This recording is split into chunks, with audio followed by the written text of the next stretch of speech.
हर हर महादेव। श्री शिवाय नमस्तुभ्यम। माता बहनों, 27 जुलाई 2026 का यह सोमवार कोई साधारण सोमवार नहीं है, क्योंकि आषाढ़ महीने के इस विशेष सोमवार को त्रयोदशी तिथि का संयोग बन रहा है। और मान्यता है कि इस दिन भगवान शिव की कृपा पाने के लिए किया गया एक छोटा सा उपाय भी जीवन में बड़ा बदलाव ला सकता है। अगर आपके जीवन में धन की कमी, घर की परेशानियां, रुके हुई इच्छा है, तो इस दिन 3 पीले कनेर के फूलों का यह विशेष उपाय बिल्कुल भी न भूले।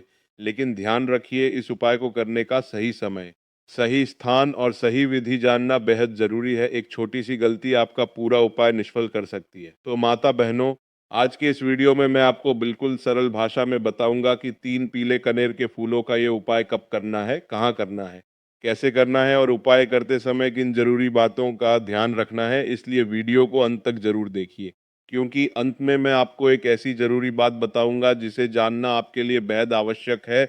हर हर महादेव कमेंट में लिखिए ओम नमः शिवाय। तो चलिए उपाय को शुरू करते हैं। देखिए, यह दिन इतना खास होता है, इतना महत्वपूर्ण होता है। देखा गया है कभी कभी बड़े बड़े पूजा पाठ अनुष्ठान से जो मनोकामना पूर्ण नहीं होती है, वो 27 जुलाई सोमवार त्रयोदशी तिथि के दिन एक छोटे से उपाय करने से ही आपकी मनोकामना पूर्ण हो जाती है। और बहुत सारे लोगों ने इस उपाय को किया भी है और उनको इस उपाय को करने का फल भी जरूर मिला है। अगर आप लोग भी इस उपाय को 27 जुलाई 2026 आषाढ़ महीने के सबसे बड़ा सोमवार त्रयोदशी तिथि के दिन करना चाहते हैं, तो आप इस उपाय को पहले अच्छे से समझ लेना, सुन लेना, उसके बाद करना। आपको इस उपाय का फल जरूर मिलेगा। और इस उपाय को करने से आपके घर में चाहे किसी भी प्रकार की दुख और समस्या क्यों ना चल रही हो, आपको उसका कारण भी नहीं पता है कि भाई ये समस्या किस कारण से चल रही है, उसका कुछ भी कारण हो सकता है। जैसे पितृदोष हो सकता है, या किसी भी तरह का मंगल दोष भी हो सकता है, और भी बहुत तरह के दोष होते हैं, कुछ भी हो सकता है। पर आपको इस उपाय को करने के लिए अपने दोष को पता लगाने की भी जरूरत नहीं है। बस 27 जुलाई सोमवार त्रयोदशी तिथि के दिन इस 3 कनेर के फूल वाला उपाय आप लोगों को जरूर कर लेना है। तो माता बहनों, अब हम समझते हैं इस वाले उपाय को हमें करना किस समय। सबसे पहली बात भक्तों, हम समझते हैं कि यह 3 कनेर के फूल वाला उपाय करना किसको है। तो देखिए, यहाँ पर सीधी सी बात है कि यह 3 कनेर के फूल वाला जो उपाय है, यह किस लिए किया जा रहा है। ये मनोकामना को पूर्ण करने के लिए किया जा रहा है, या आपके जीवन में जो दुख और परेशानियां हैं उनको दूर करने के लिए किया जा रहा है, या आपका कोई बड़ा काम है जो कि नहीं हो पा रहा है, आप उसके लिए इस उपाय को कर सकते हो। तो सीधी सी बात यह है कि आप अपनी किसी प्रकार की मनोकामना के लिए इस वाले उपाय को कर सकते हो। तो यह उपाय वो व्यक्ति कर सकता है जिस व्यक्ति को अपनी किसी भी प्रकार की मनोकामना भगवान शिव जी से पूर्ण करवानी हो। और अगर कोई भी माताएं बहनें जो हैं अपने घर की सुख और शांति के लिए, घर में धन समृद्धि को बढ़ाने के लिए यह वाला उपाय करना चाहती हैं, तो घर की जो बड़ी माताएं बहनें होगी, वो इस 3 कनेर के फूल वाले उपाय को विशेष रूप से करें, क्योंकि माताएं बहनें घर की लक्ष्मी होती हैं। और जब घर की लक्ष्मी कोई विशेष उपाय करती है तो उसका फल बहुत ही जल्दी मिल जाता है और बहुत बड़ा होकर मिलता है। अन्यथा तथा इस उपाय को कोई भी व्यक्ति कर सकता है, चाहे वो बड़ा हो, चाहे वो छोटा हो, चाहे वो बच्चा हो। जिस व्यक्ति को ये 3 कनेर के फूल वाला उपाय समझ आ गया, वो व्यक्ति इस 3 कनेर के फूल वाले उपाय को इस सोमवार त्रयोदशी तिथि के दिन जरूर करें, क्योंकि उसको इस उपाय के फल बहुत ही जल्दी मिल जाएगा। माता बहनों, सोमवार के दिन भगवान शिव जी बहुत आसानी से प्रसन्न हो जाते हैं। तो चलिए अब हम समझते हैं कि इस 3 कनेर के फूल वाले उपाय को आपको करना कैसे है, और इस उपाय को करने का जो समय है वो क्या है। तो देखिए, इस सोमवार त्रयोदशी तिथि के दिन किए जाने वाले ये 3 कनेर के फूल वाला जो उपाय है, मुख्य रूप से सुबह के समय होगा। किस समय होगा? सुबह के समय होगा। आपको कोशिश यही करनी है कि सुबह के समय हम इस 3 कनेर के फूल वाला उपाय को कर ले। पर किसी कारणवश अगर आप सुबह इस उपाय को ना कर पाओ, आपको कहीं काम से जाना हो या किसी और काम की वजह से आप उपाय को ना कर पाओ, तो आपके पास फिर दूसरा मौका रहेगा जो कि शाम के समय का रहेगा, प्रदोष काल का रहेगा। अब भाई, प्रदोष काल का समय भी एक बहुत ही लोगों के मन में प्रश्न बन जाता है कि भाई यह समय होता कब है, कितने बजे से ले कितने बजे यह समय होता है, ताकि हमें उपाय के लिए जो है करने का समय पता लग जाए। तो हम आपको बता दें कि प्रदोष काल का जो एक समय होता है, शाम का समय होता है। शाम के 6 बजे से ले शाम के 7 बजे के बीच का इस समय में आप उपाय को करेंगे, तो आपको उस उपाय का जरूर फल मिलेगा। तो शाम के 6 बजे से ले शाम के 7 बजे के बीच में आप लोग इस 3 कनेर की फूल वाले उपाय को कर सकते हो। अगर आप लोग 7 या रात 8 बजे तक भी उपाय को करोगे तो भी चल जाएगा, और इससे भी थोड़ा देर हो जाती तो भी आप उपाय को कर सकते हो, क्योंकि 27 जुलाई 2026 सोमवार त्रयोदशी तिथि का बहुत शुभ दिन माना गया है और यह दिन बहुत ही कम आता है पूरे साल भर में। इसीलिए जब आपको मौका मिल जाए, जब आप इस उपाय को जरूर कर लेना। कोई भी उपाय हो आप कभी भी कर सकते हो। सोमवार त्रयोदशी तिथि के दिन बस कोशिश करना कि समय के थोड़ा मतलब अंतर्गत ही कर लो, पर किसी कारणवश अगर ना कर पाओ तो फिर आप थोड़ा देरी से भी कर सकते हो, आपको उपाय का फल जरूर मिलेगा। तो माता बहनों, सोमवार त्रयोदशी तिथि के दिन जो व्यक्ति इस 3 कनेर के फूल वाला उपाय को शिवलिंग के ऊपर कर लेता है, उसके जीवन में चल रही तमाम परेशानियों का अंत होता है और उसकी समस्त मनोकामनाएं महादेव की कृपा से बहुत ही जल्द परिपूर्ण होती है। तो चलिए जाते हैं बहुत ही खास उपाय के बारे में। तो देखिए, ये सोमवार त्रयोदशी तिथि हमारे लिए बहुत ही खास है, तो इस दिन कुछ बहुत ही खास उपाय आपको जरूर करना चाहिए। ये उपाय आपके जीवन में सुख समृद्धि की वृद्धि करते हैं। माता लक्ष्मी की कृपा आपके जीवन में होती है, आपका चाहे जितना भी दुर्भाग्य चल रहा हो। मैं कहता हूं कि अगर आप इस सोमवार त्रयोदशी तिथि के दिन 3 कनेर के फूल वाला उपाय कर लेते हैं, तो आपका सारा दुर्भाग्य महादेव की कृपा से बहुत ही जल्द सौभाग्य में बदल जाएगा। तो चलिए जानते हैं गुरुजी द्वारा बताए गए सबसे पहले उपाय के बारे में। देखिए, इस उपाय के लिए आपको सिर्फ एक लोटा जल ले लेना है, 3 कनेर के फूल ले लेने हैं। सोमवार त्रयोदशी तिथि के दिन किए जाने वाला यह सबसे अचूक और सबसे खास उपाय है। इसीलिए आपको 3 कनेर के फूल कहीं से भी ले लेने हैं। 3 कनेर के फूल आप चाहे तो फूलों की दुकान से ले ले, या फिर आपको नहीं मिल पाते हैं तो शिवलिंग के ऊपर जो कनेर के फूल चढ़े हैं उनको उठाकर जल से शुद्ध करके फिर आप उसका भी इस्तेमाल कर सकते हैं। देखिए, आप जो जल लेंगे वो आपको तांबे के पात्र में लेना है और अपने किचन से लेना है। अब सिर्फ ये 2 सामग्री लेकर आपको शिवालय पहुंच जाना है। माता बहनों, इस उपाय को आप सुबह करना चाहे तो सुबह कर ले और शाम को करना चाहे तो शाम को कर ले। पूरे दिन में किसी भी समय आप इस उपाय को कर सकते हैं। अब देखिए, शिवालय पहुंचने के बाद सबसे पहले आपको एक काम करना है कि आप दक्षिण दिशा में बैठ जाइए, उत्तर दिशा की तरफ अपना फेस कर लीजिए। अब आप जो 3 कनेर के फूल लेकर आए हैं, इनमें से आपको कोई एक एक कनेर का फूल शिवलिंग में जो महादेव का परिवार होता है उसमें समर्पित करते जाना है। देखिए, पहले फूल आपको शिवलिंग में जो दाहिने साइड वाला कोण होता है, जिसे श्री गणेश जी का स्थान कहते हैं, वहां पर ये पहला कनेर का फूल समर्पित कर देना है और श्री शिवाय नमस्तुभ्यम मंत्र का स्मरण कर लेना है। और फिर दूसरा कनेर का फूल आपको श्री कार्तिक की जी वाले स्थान में समर्पित कर देना है और श्री शिवाय नमस्तुभ्यम मंत्र का स्मरण कर लेना है। फिर तीसरा कनेर का फूल आपको माता अशोक सुंदरी वाले स्थान में समर्पित कर देना है और श्री शिवाय नमस्तुभ्यम मंत्र का स्मरण करना है। देखिए, जलधारी के बीच वाला जो स्थान होता है वो माता अशोक सुंदर का स्थान कहलाती है और यहीं पर आपको तीसरा कनेर का फूल समर्पित कर देना है। इसके बाद इस शिवलिंग से 2 फूल आपको और लेना है, क्योंकि हमारे पास मात्र 3 ही फूल थे ना, तो ले लिया। या फिर चौथा कनेर का फूल आपको माता पार्वती के हस्तकमल में समर्पित कर देना है।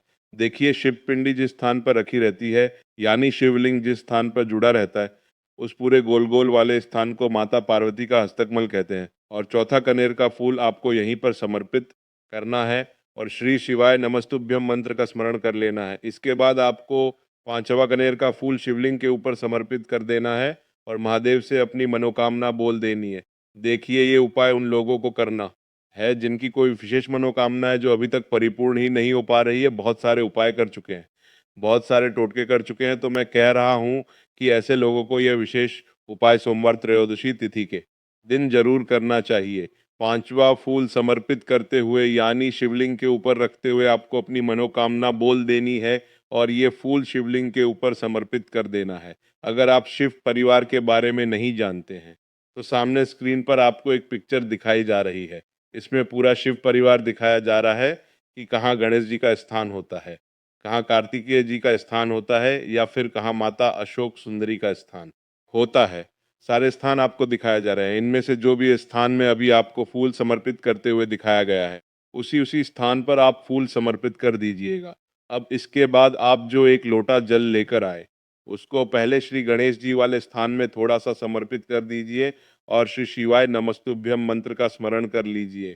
फिर थोड़ा सा जल आप श्री कार्तिकेय जी वाले स्थान में समर्पित कर दीजिए और श्री शिवाय नमस्तुभ्यम मंत्र का स्मरण कर लीजिए। फिर थोड़ा सा जल आप माता शोक सुंदरी वाले स्थान में समर्पित कर दीजिए और श्री शिवाय नमस्तुभ्य मंत्र का स्मरण कर लीजिए। फिर थोड़ा सा जल आप माता पार्वती के हस्त कमल में समर्पित कर दीजिए और श्री शिवाय नमस्तुभ्यम मंत्र का स्मरण कर लीजिए। इसके बाद बचा हुआ पूरा जल आप शिवलिंग के ऊपर लगातार समर्पित करते जाइए तथा शिव महापुराण के मूल मंत्र श्री शिवाय नमस्तुभ्यम का कम से कम 21 बार स्मरण कर लीजिए। शिवलिंग के ऊपर जल समर्पित करते हुए आपको कम से कम 21 बार श्री शिवाय नमस्तुभ्य मंत्र का स्मरण करना है। जो भी व्यक्ति सोमवार त्रयोदशी तिथि के दिन इस उपाय को कर लेता है तो उसकी मनोकामना महादेव की कृपा से बहुत ही जल्द परिपूर्ण हो जाती है। तो इस विशेष उपाय को आप जरूर करिएगा। अब जानते हैं दूसरे खास उपाय के बारे में। यह उपाय भी आपके लिए बहुत ही खास होने वाला है तथा आपकी सारी समस्याओं को समाप्त करने वाला है। देखिए, इस उपाय के लिए आपको सबसे पहले एक लोटा जल ले लेना है। तांबे के पात्र में आपको अपने किचन से जल ले लेना है। इसी के साथ आपको ले लेना है 11 चावल का दाना। चावल का दाना कहीं से टूटा हुआ नहीं होना चाहिए, खंडित नहीं होना चाहिए। फिर इसी के साथ आपको ले लेना है एक सफ़ेद रंग का फूल। ये सफ़ेद रंग का फूल महादेव को अत्यधिक प्रिय होता है और यही आपके सारे कार्यों को सफल करेगा, आपके सारे मनोरथ को पूरा करेगा। इसीलिए आपको एक सफ़ेद रंग का फूल ले लेना है और सबसे आखिर में आपको ले लेना है 3 बेलपत्र। अब ये सारी सामग्री लेकर आपको पहुंच जाना है शिवालय। देखिए, इस उपाय को भी अगर आप शाम को करें तो आपके लिए बहुत ही विशेष होगा, क्योंकि शाम को प्रदोष काल के समय साक्षात महादेव शिवलिंग में वास करते हैं। तो अगर आप शाम को प्रदोष काल के समय में करेंगे तो आपके लिए सर्वोत्तम होगा। लेकिन बहुत से ऐसे शिवालय होते हैं जिनमें शाम के समय में जल समर्पित नहीं करने दिया जाता है। तो ऐसी स्थिति में फिर आप पूरे दिन में किसी भी समय कर सकते हैं। अब देखिए, शिवालय पहुंचने के बाद आपको ये सामग्री एक एक करके शिवलिंग के ऊपर समर्पित करते जाना है। सबसे पहले आप 21 चावल का दाना शिवलिंग के ऊपर समर्पित करिए। श्री शिवाय नमस्तुभ्यम मंत्र का स्मरण करिए। फिर आप जो एक सफ़ेद रंग का फूल लेकर आए हैं उसको शिवलिंग के ऊपर समर्पित करिए और श्री शिवाय नमस्तुभ्यम मंत्र का स्मरण करिए। फिर इसके बाद आप जो 3 बेल पत्र लेकर आए हैं उसको भी शिवलिंग के ऊपर समर्पित कर दीजिए और श्री शिवाय नमस्तुभ्यम मंत्र का स्मरण करते हुए आपके जीवन का जो भी कार्य बना है नहीं रहा है, आप अपना कोई कार्य सफल करना चाहते हैं। मान लीजिए आप नौकरी के लिए बहुत सालों से प्रयास कर रहे हैं लेकिन आपकी नौकरी नहीं लग पा रही है, या फिर आप अपने व्यापार को बढ़ाने के लिए बहुत प्रयास करते हैं, बहुत मेहनत करते हैं लेकिन आपके व्यापार में लगातार घाटा हो रहा है, या फिर आप अपना मकान लेना चाहते हैं, ज़मीन लेना चाहते हैं, या फिर अपना कोई भी कार्य आप सफल करना चाहते हैं और उस कार्य में आपको सफलता नहीं मिल पा रही है, तो गुरु जी ने कहा कि आप उस कार्य की सफलता के लिए महादेव से प्रार्थना कर लेनी है। और फिर उसके बाद सबसे आखिर में आप जो लौटा जल लेकर आए हैं इसको धीरे धीरे शिवलिंग के ऊपर समर्पित करते जाइए तथा लगातार शिव महापुराण के मूल मंत्र श्री शिवाय नमस्तुभ्यम का स्मरण करते जाइए। यह उपाय आपके जीवन में सोई हुई किस्मत को चमका देता है, आपके सारे दुर्भाग्य को समाप्त कर देता है। तो चलिए अब जानते हैं तीसरे खास उपाय के बारे में। यह उपाय आपके जीवन में धन धान्य की वृद्धि करने के लिए है। इस उपाय के लिए आपको सिर्फ एक दीपक ले लेना है। दीपक आप चाहे तो मिट्टी का ले लें या फिर आप अपने घर पर शुद्ध आटा मारकर उसका भी दीपक तैयार कर सकते हैं। बस दीपक में आपको शुद्ध देसी घी का प्रयोग करना है और साथ साथ लंबी रुई की बत्ती का प्रयोग करना है। लंबी रुई की बत्ती का प्रयोग हम लोग अपने जीवन में धन धान्य की वृद्धि के लिए करते हैं, अपने जीवन में व्यापार को बढ़ाने के लिए करते हैं तथा अपने वंश को बढ़ाने के लिए करते हैं। इसी के साथ आपको थोड़े से चावल के दाने ले लेने हैं और ये सारी सामग्री लेकर आपको पहुंच जाना है किसी भी बेलपत्र के वृक्ष के नीचे। आप देखिए, बेलपत्र के वृक्ष के नीचे पहुंचकर आपको सबसे पहले ये चावल के दाने वहीं पर थोड़े से डाल देने हैं और फिर इन्हीं चावल के दोनों के ऊपर आपको ये दीपक रख लेना है और इस दीपक की बत्ती का मुख आपको उत्तर दिशा की तरफ रखते हुए इस दीपक को आप प्रज्वलित कर लेंगे। दीपक प्रज्वलित करने के बाद आपको कम से कम 11 बार या 21 बार या 108 बार श्री शिवाय नमस्तु का स्मरण कर लेना है तथा महादेव से और माता पार्वती से प्रार्थना कर लेने की मेरे जीवन में जो धन की समस्या चल रही है, मेरे जीवन में जो दुर्भाग्य बना हुआ धन की वजह से मैं अपना कोई कार्य नहीं कर पा रहा, धन की वजह से जो भी आपके जीवन में समस्या चल रही है उसको दूर करने की महादेव से और पार्वती से प्रार्थना करते हुए फिर आप वापस अपने घर आ जाइए। गुरु जी अपने शिव महापुराण की कथा में बता चुके हैं कि जो भी व्यक्ति सोमवार के सोमवार इस दीपक को प्रज्वलित करना प्रारंभ कर देता है तो सिर्फ 3 या 5 करने के बाद उसके जीवन में कहीं ना कहीं से धन धान्य की प्राप्ति जरूर होती है और उसकी सारी आर्थिक समस्याओं का अंत होता है। तो माता बहनों, अब आप जान चुके हैं कि 27 जुलाई के इस विशेष सोमवार को 3 पीले कनेर के फूलों का यह उपाय किस प्रकार करना है। मान्यता है कि सच्चे मन और श्रद्धा से भगवान भोलेनाथ की पूजा करने से जीवन की परेशानियां दूर होने का मार्ग प्रशस्त होता है। लेकिन याद रखिए, सिर्फ उपाय करना ही काफी नहीं है, उसके पीछे आपकी श्रद्धा और विश्वास भी उतना ही जरूरी है। इसलिए इस उपाय को पूरे विश्वास के साथ जरूर करें। और अगर आप भी चाहते हैं कि महादेव की कृपा आपके घर परिवार पर हमेशा बनी रहे, तो कमेंट में सच्चे मन से लिखिए हर हर महादेव। वीडियो पसंद आया हो तो इसे अपने परिवार और शिव भक्तों के साथ जरूर शेयर करें, क्योंकि हो सकता है आपके एक शेयर से किसी और भक्त को भी महादेव की कृपा प्राप्त करने का मार्ग मिल जाए। ऐसी ही महादेव की भक्ति, पूजा और विशेष उपायों से जुड़ी जानकारी पाने के लिए हमारे चैनल को अभी सब्सक्राइब कर लीजिए और बेल आइकन दबाना बिल्कुल न भूलें। हर हर महादेव। जय भोलेनाथ।